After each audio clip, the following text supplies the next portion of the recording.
The heiress returns, a cold rain falls over Seoul. The city of Seoul lay beneath a dull gray sky, rain falling in a steady rhythm. Yoon Ji-hyun stepped out of the black car, gripping her umbrella tightly as her heels clicked against the wet pavement. The scent of rain, earthy, familiar, and persistent, wrapped around her like a memory. It was the same scent that had filled the air the day she had left years ago, swallowed by the long, silent stretch of the estate's driveway. She had thought she would never return. The Yoon estate loomed ahead, its wrought iron gates rising in solemn defiance of the world beyond, unchanged. They stood like sentinels guarding a kingdom where bloodline was currency and legacy was measured in control. Her gaze swept across the stone walls, the garden trimmed to mechanical precision, and the manor that rose with an old, cold grandeur. It had never been a home. It had been a monument to power. As she crossed the threshold, her steps echoed through the grand foyer. Marble floors stretched beneath an ornate chandelier that glittered without warmth. Time had preserved every detail, the oil paintings, the lacquered cabinets, the silence. Only the dust in the corners had been swept away, as if pretending that decay had never touched this place. At the end of the hall stood her half-brother, Yoon Suk-hoon. He had aged, but in a way that deepened his rigidity. His arms were crossed as he regarded her with a gaze that held no affection, only obligation. He was the heir, the favored one, molded from the very fabric of their father's ambitions. Ji-hyun saw it in the tightness of his mouth, the stillness of his hands. He wore the mantle of power the way some wore grief, reluctantly, but with a sense of inevitability. Then came the quiet descent of Madame Yoon down the grand staircase. She moved with the same grace Ji-hyun remembered from her youth, dressed in elegant hues, her expression as unreadable as ever. Her presence did not demand attention, but it commanded it nonetheless. Madame Yoon had always been the quiet force behind their father, the steady hand in a world that prized noise. She acknowledged Ji-hyun with a nod, polite, distant, and immaculately controlled. Days slipped into routine. The estate breathed with the rhythm of a machine long since perfected. Servants moved like shadows, meals arrived with sterile punctuality, and every interaction carried the sheen of civility over something harder beneath. Ji-hyun navigated it with a calm precision, her posture unyielding, her voice measured. She had learned long ago how to survive in this place, how to vanish behind the right tone, the correct expression, and the carefully timed silence. But silence had never been safety. At night, when the hallways were still and the rain continued its gentle tapping against the windows, memories would come. She would close her eyes and remember the softness of piano keys beneath her fingers, the sound of melodies played in hiding, when music had been her only act of rebellion. She had once imagined a different life for herself, though she'd never said it aloud. It would have been seen as weakness. In the Yoon family, you earned nothing by dreaming. She remembered the clipped praise her brother had received for every small success and the indifference that met her own. She was the daughter of a second wife, a piece on the board, tolerated but never trusted. She remembered the sting of sharp words meant to remind her of her place, the warnings disguised as wisdom, and the looks that spoke louder than anything ever said. She had left carrying those words like scars. But the city called to her still. One evening, Ji-hyun walked the neon-lit streets of Gangnam, her coat pulled close against the drizzle. The noise of traffic and the blur of umbrellas created a rhythm that belonged to the sleepless city. She wandered without purpose, pulled forward by something she could not name. Faces passed her by, indifferent and fleeting, until one face brought her still. Beneath a street lamp stood Kang Min-jae. He had not changed, not really. The same quiet confidence, the way he held himself just outside the fray. Years had added to his frame and softened his expression, but she recognized him instantly. A journalist once relentless in his pursuit of truth, but more dangerous for the way he had once seen her. The girl behind the guarded gaze. He did not smile and did not speak. Their eyes met for a second too long. Then he disappeared into the crowd as if he had never been there, leaving behind 1,000 unsaid things. She returned to the estate as if nothing had happened. The corridors greeted her with silence, but she felt eyes on her now, more often, more intently. The estate had always watched, but this was different. The family business, once a fortress of wealth and stability, was shifting. Ji-hyun sensed the tremors beneath the surface. She could see it in the hushed conversations, in the way documents were hidden too quickly, and in the tension in Suk-hoon's gaze. Something was fracturing. Her father had built the empire with ruthless clarity, a legacy founded on acquisition, mergers, calculated risks, and silence. He was a man feared and respected in equal measure, the kind of figure whose name alone could open doors and close lives. In this world, bloodlines were battle lines. Ji-hyun had never been part of his war, not truly. But now, the old rules were changing. She moved through the house with more purpose now, reading between conversations and interpreting pauses. Her presence, once barely acknowledged, had become a question. Why had she returned? What did she want? She offered no answers. That was the power she still had. The days pressed forward. Seoul's skies stayed gray, as if mourning something not yet lost. Inside the estate, Ji-hyun often sat in the solarium, her gaze distant as rain traced lines down the glass. She had come back for reasons that even she struggled to define. Not revenge. Not exactly. But something had drawn her.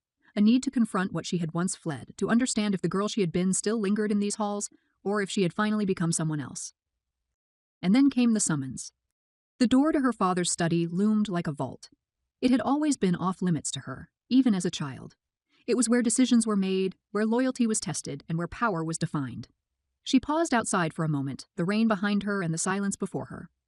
Inside, the air was thick with cigar smoke and the scent of aged leather. Books lined the walls, volumes of strategy, philosophy, and history, all curated to reinforce the image of a man who controlled the future by mastering the past. Her father sat behind his desk, aged but unbent. His gaze met hers not with warmth, but with weight. She stepped forward, not as a daughter, but as something else now. Neither of them spoke. The silence between them was decades long. She had once wanted his approval more than anything. Now she no longer needed it. That, she realized, was power. The meeting passed without words, but something shifted. Afterward, she walked the estate not as a guest, but as a storm waiting to be named. By the time dusk fell, murmurs within the estate became too loud to ignore. Whispers of corporate discontent, talks of alliances crumbling, shareholders losing faith. Yoon Suk-hoon tried to maintain control, but Ji-hyun saw the doubt in his eyes and the hesitation in his orders. He had inherited power, but he had never needed to fight for it. That made him vulnerable. She had learned a long time ago. Power was not about who was chosen, it was about who chose themselves. Ji-hyun stood at the edge of the manor's eastern balcony as night fell over the city. The lights of Seoul twinkled like stars inverted, a constellation of ambition and memory. The storm was coming. The legacy of the Yoon family, once unshakable, was beginning to crack. Not from outside attacks, but from the pressure of its own silence, its own secrets. And she was ready to finish what had already begun to unravel. The morning arrived cloaked in silence, the air heavy with anticipation. The estate, once so steady in its routines, now vibrated with quiet unrest.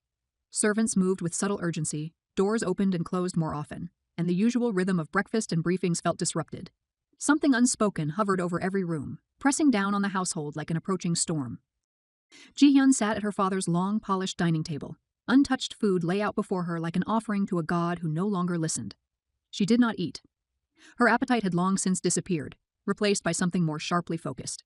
Today was the shareholders' meeting. Today, everything would change. The boardroom in the city, located high above the congested streets of Seoul, held the chill of too much air conditioning and the tension of too many hidden agendas.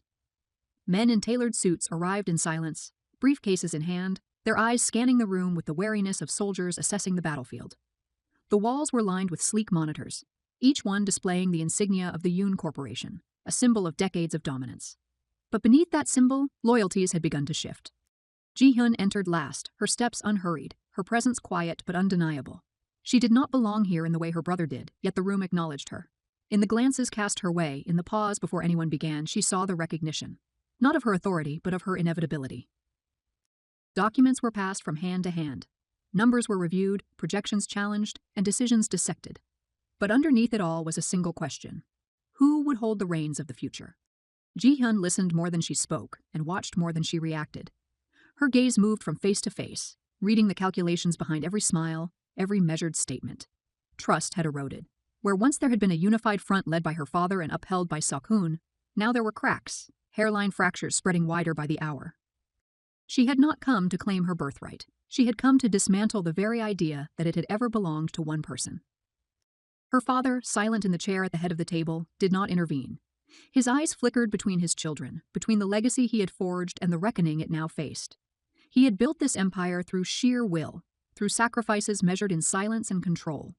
But he had failed to see that time could undo what force alone had secured.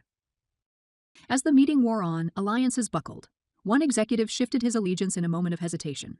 Another offered support with a conditional glance. Financial reports revealed inconvenient truths, subsidiaries bleeding profits, and rival firms gaining ground. The structure once so carefully fortified trembled. And Ji-hyun knew then that it was not a matter of winning. It was a matter of letting the structure collapse under the weight of its own arrogance. By the time the meeting concluded, the air was thick with realization. The Yoon Corporation had not fallen, but it was no longer invincible. The mythology that had once cloaked it, the idea of infallibility, of permanence, was gone. Ji-hyun had not raised her voice. She had not seized control. She had merely opened the door to what had always been inevitable. She stepped out into the corridor where the floor-to-ceiling windows looked out over the restless city. Rain streaked the glass, blurring the skyline into a dream of metal and motion. Below, people moved like rivers, unaware of the small wars being waged in towers above them. Her driver waited outside, the black car gleaming beneath the overcast sky. As she slid into the back seat, she did not speak. The city flowed around her, a constant blur of light and sound, but she felt detached from it all. Something within her had shifted. The estate was no longer quiet. Word of the meeting had preceded her return. Madame Yoon stood at the entrance, poised as always, a statue carved from will and patience. She said nothing, offered no gesture, but Ji-hyun felt the weight of her gaze. The house felt different now. Not because anything had changed within its walls, but because Ji-hyun no longer saw it as something to conquer. She retreated to the solarium, where the rain continued its slow descent. Her fingers trailed along the surface of the armrest as she sat. The garden beyond the glass had once been her prison, a place she had been allowed to walk but never to dream.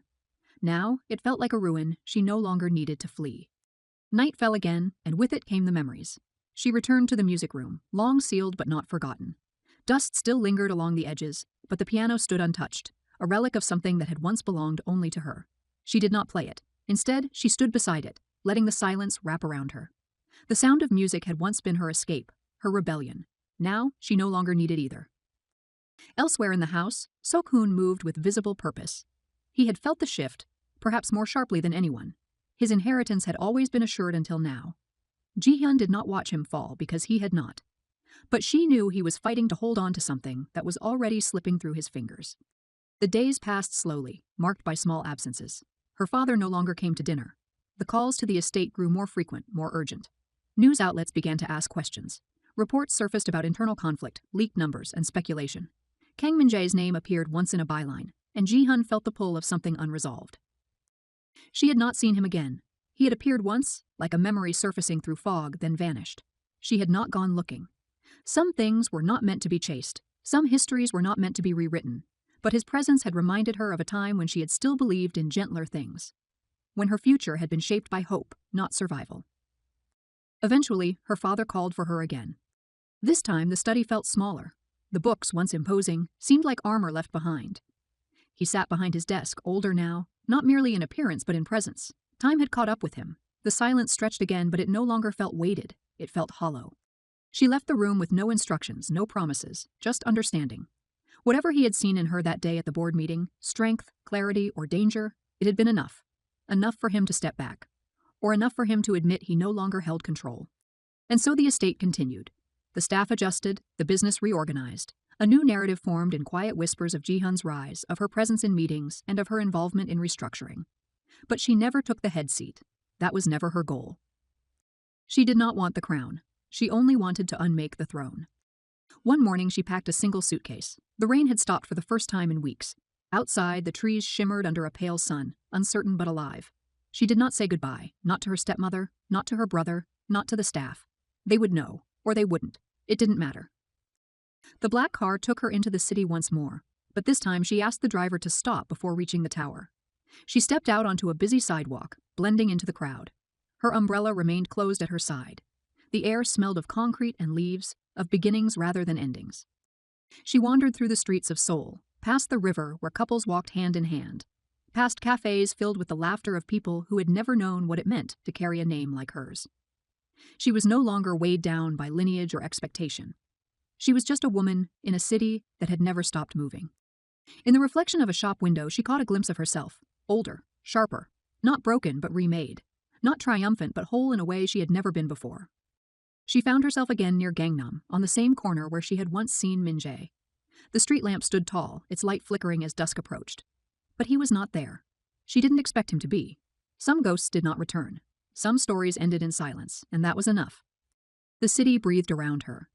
Ji-hyun turned from the past and stepped forward, not toward power, not toward redemption, but toward whatever came next. The future was no longer something she feared. It was not something she needed to control. It was hers, and that was enough.